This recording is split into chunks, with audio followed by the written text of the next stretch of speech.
Welcome back to another episode of Cryptology. Subscribe to this channel so you're always up to date with our latest uploads. If you want to know how to invest in the stock market, you've come to the right place. In this video, we'll take you through everything you need to know about the stock market in 2022. Now let's get into it. Investing is a way to set aside money while you are busy with life and have that money work for you so that you can fully reap the rewards of your labor in the future. Investing is a means to a happier ending. Legendary investor Warren Buffett defines investing as the process of laying out money now to receive more money in the future. The goal of investing is to put your money to work in one or more types of investment vehicles in the hopes of growing your money over time. Let's say that you have $1,000 set aside and you're ready to enter the world of investing. Or maybe you only have $10 extra a week and you'd like to get into investing. So in this video, we'll walk you through getting started as an investor and show you how to maximize your returns while minimizing your costs. So first things first, what kind of investor are you? Before you commit your money, you need to answer the question, what kind of investor am I? When opening a brokerage account, an online broker will ask you about your investment goals and what level of risk you're willing to take. Some investors want to take an active hand in managing their money's growth, and some prefer to set it and forget it. More traditional online brokers allow you to invest in stocks, bonds, exchange-traded funds, also known as ETFs, index funds, and mutual funds. Brokers are either full service or discount. Full service brokers, as the name implies, gives you the full range of traditional brokerage services, including financial advice for retirement, healthcare, and everything related to money.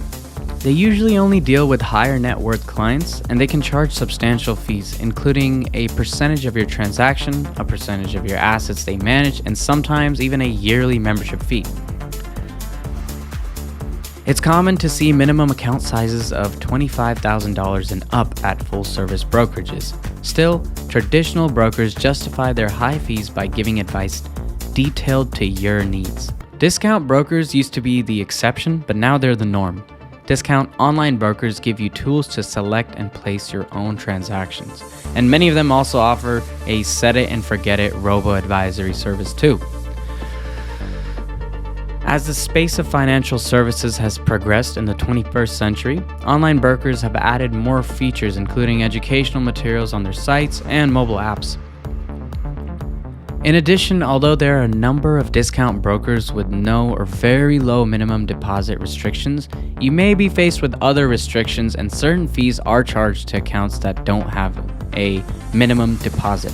In addition, although there are a number of discount brokers with no or very low minimum deposit restrictions, you may be faced with other restrictions, and certain fees are charged to accounts that don't have a minimum deposit. This is something an investor should take into account if they want to invest in stocks.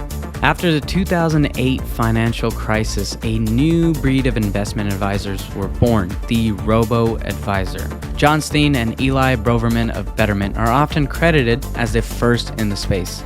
Their mission was to use technology to lower costs for investors and streamline investment advice. Since Betterment launched, other robo-first companies have been founded, and even established online brokers like Charles Schwab have added robo-like advisory services. According to a report by Charles Schwab, 58% of Americans say they will use some sort of robo-advice by 2025. If you want an algorithm to make investment decisions for you, including tax loss harvesting and rebalancing, a robo-advisor may be for you. And as the success of index investing has shown, if your goal is long-term wealth building, you might do better with a robo-advisor. Before we get started, I am not a financial advisor. This is strictly for educational purposes. Now, without further ado, let's get into it. Investing through your employer. If you're on a tight budget, try to invest just 1% of your salary into the retirement plan available to you at work. The truth is, you probably won't even miss a contribution that small. Work-based retirement plans deduct your contributions from your paycheck before taxes are calculated, which will make the contribution even less painful.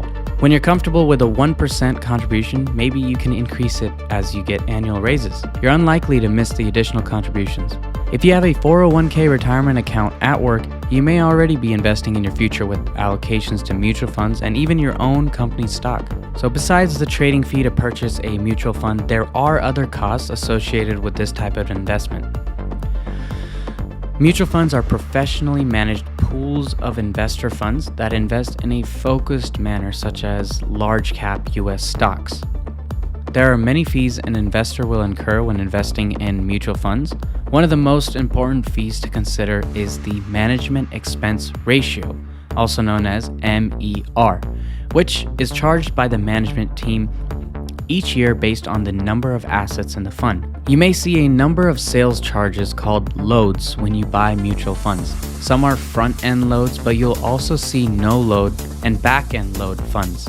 Be sure you understand whether a fund you are considering carries a sales load prior to buying it. Check out your broker's list of no-load funds and no transaction fee funds if you want to avoid these extra charges. For the beginner investor, mutual fund fees are actually an advantage compared to the commissions on stocks.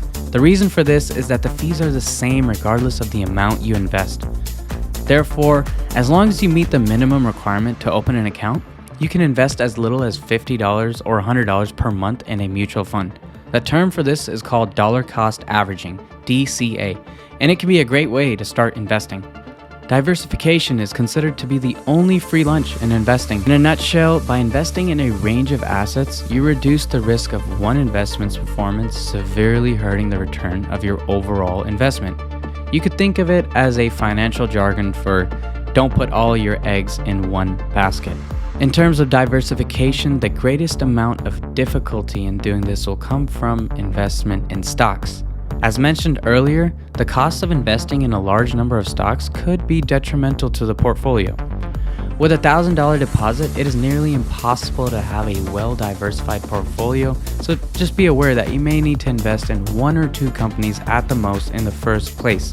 This is where the major benefits of mutual funds or ETFs come into focus. Both types of securities tend to have a large number of stocks and other investments within their funds, which makes them more diversified than a single stock.